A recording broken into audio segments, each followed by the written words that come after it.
এরপরে প্রশ্ন হলো, হিন্দুদের হোটেলে খাবার খাওয়া যাবে কিনা, ইসলাম কি বলে?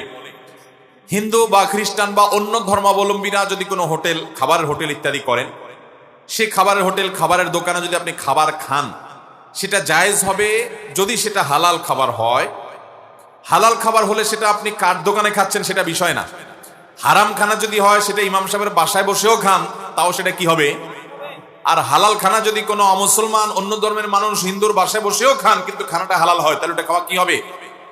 একটা আপেল হালাল, এটা আপনাকে তিনি দিয়েছেন, আপনি খাচ্ছেন। অথবা তার দোকানে গেছেন, আপনি এক বোতল পানি ইনটেক কিনেছেন, আপনি পান করছেন। বা কোনো খাবার আপনি কিনেছেন যেটা হালাল, সেটা হিন্দুর দোকানে বসে খেলে যে হারাম হবে এমন কোনো কথা।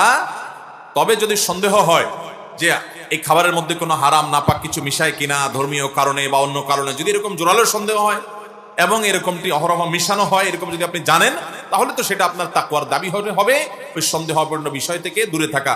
দামা ইউরিবুকা ইলা মা লা ইউরিবুকা, হাদিসে আসছে, যেটা সন্দেহপূর্ণ ওইটাকে তুমি পরিহার করো, সন্দেহ মুক্তটা তুমি গ্রহণ করো, সেটা আপনি অবশ্যই চেষ্টা করবেন।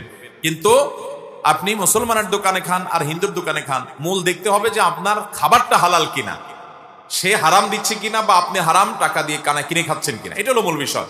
যেটা খাচ্ছেন সেটা যদি হালাল হয়, তাহলে কোথায় বসে খাচ্ছেন এটা ম্যাটার না, ওটা আপনি খেতে পারেন।